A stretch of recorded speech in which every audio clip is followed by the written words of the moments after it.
Friends, I am very happy to give my concluding remarks as the chairman of this session. We had in these last 2 days 8 technical sessions on different topics related to the theme of the conference on the electronics, on the software and on the green technology. Now let me just give you some background of the economic impact of this intellectual property. And very briefly, I would just try to give you a broader outline of the global economic scenario today and how intellectual property can help India, particularly and the other developing countries, to take care of the disparity and the inequality which is there around the world in today's era of globalization. The global GDP today is about $55 trillion, of which almost $14 trillion comes from United States, which is almost 25% of the global GDP. If you look at the population, the global population is about 650 crores today, whereas the United States population is only about 30 crore, and that comes to about 5% of the global population. 5% of the global population, 25% of the global income. India, on the other hand, has a population of 110, a little more than that, which is about 17% of the global population, and with a GDP size of $1.3 trillion, which comes to about 17% of the global population. So 17% of the global population and 1.7% of the global income. We are 1/10 in proportion to the population we have. United States 5 times of the population they have. Similarly, another scenario, the countries north to the equator, which has a population of around 15% of the globe, and the countries south of the globe, which has almost 85% of the global population, and countries to the north with 15% of the global population almost possesses 85% of the global wealth, whereas the countries in the south with 85% of the global population with only 15% of the global wealth. Now this kind of disparity exists today globally, and with the international institutions, the financial architecture and the other architectures which are there in the system, in the global economic system, and in the post-colonial world after the Second World War, whether globalization per se is helping removing this kind of inequality and disparity, and what is the tool which can enable the developing countries and particularly India. And as I had mentioned in my opening remarks, that with the changes in the economic civilization from agriculture to industry to the knowledge era, and when in the knowledge era the human resource occupy the largest proportion of the economic resources, as I said yesterday, 64% as compared to the 16% share of the capital in the total economic resources. And the intellectual property is the emanation of the human mind.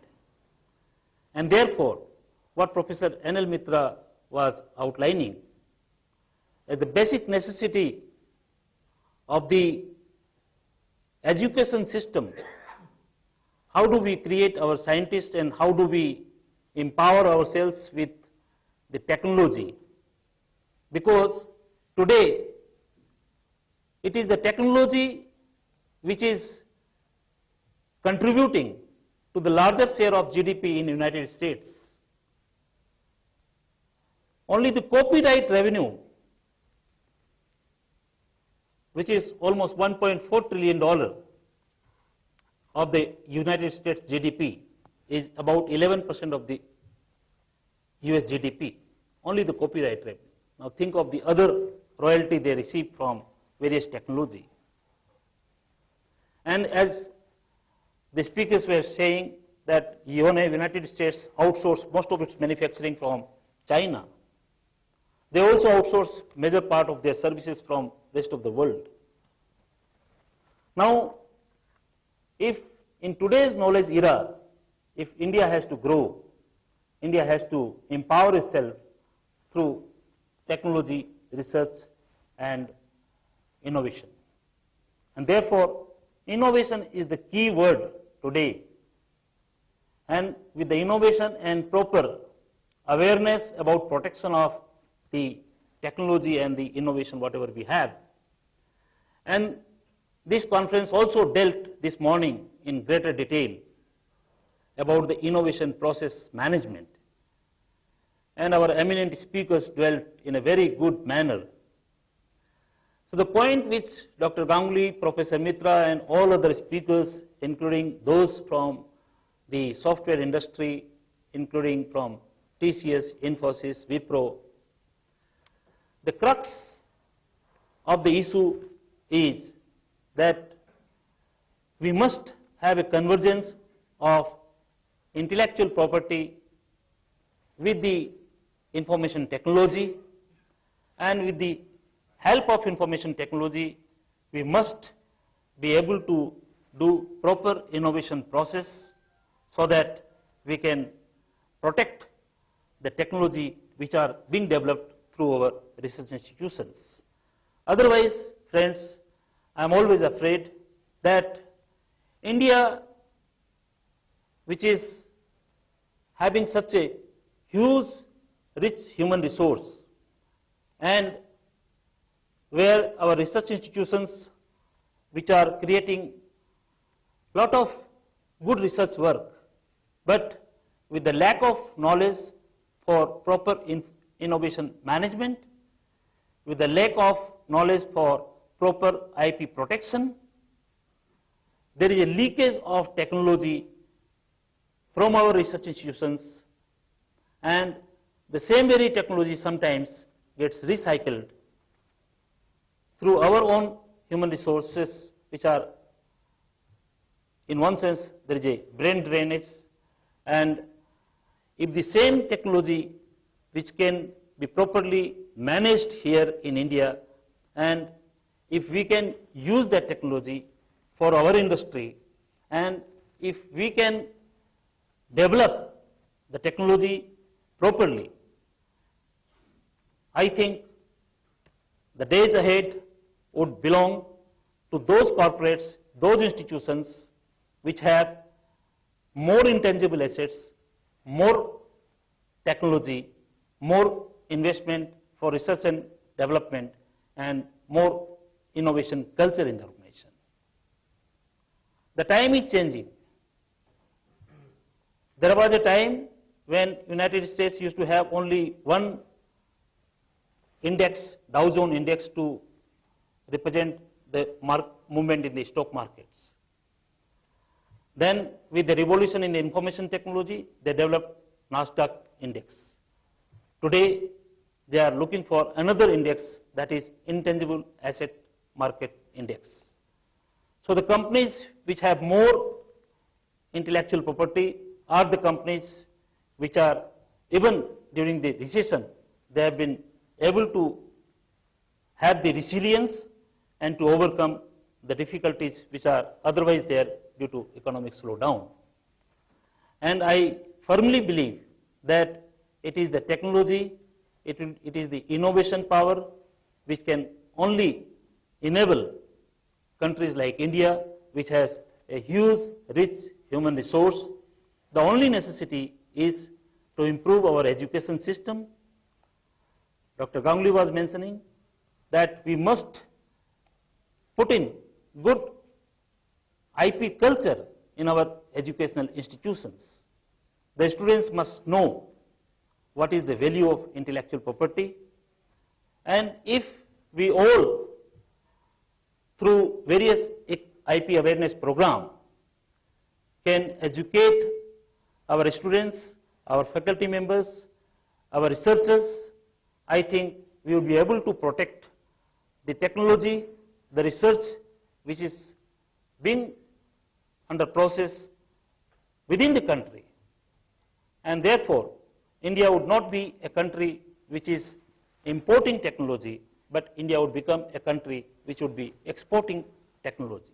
But for that, we need to understand how to protect your technology, because many of the research institutions, they do not know how to protect it. Sometimes they just file their patent within the country and feel that yes, they have the patent.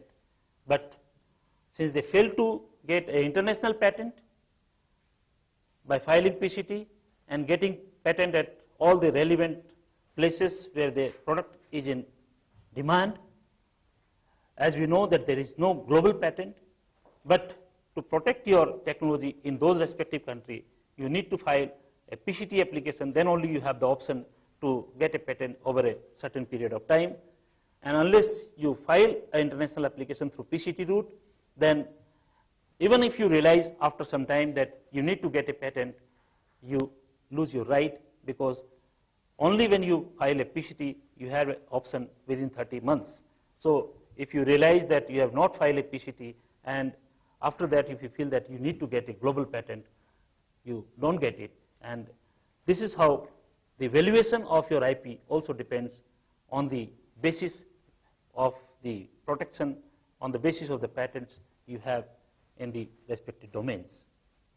So therefore, friends, I think ITech has undertaken this task of creating IP awareness, conducting training programs, not only consultancy, but a three-pronged strategy of doing some in-house research work in the field of these intellectual property rights through its knowledge base.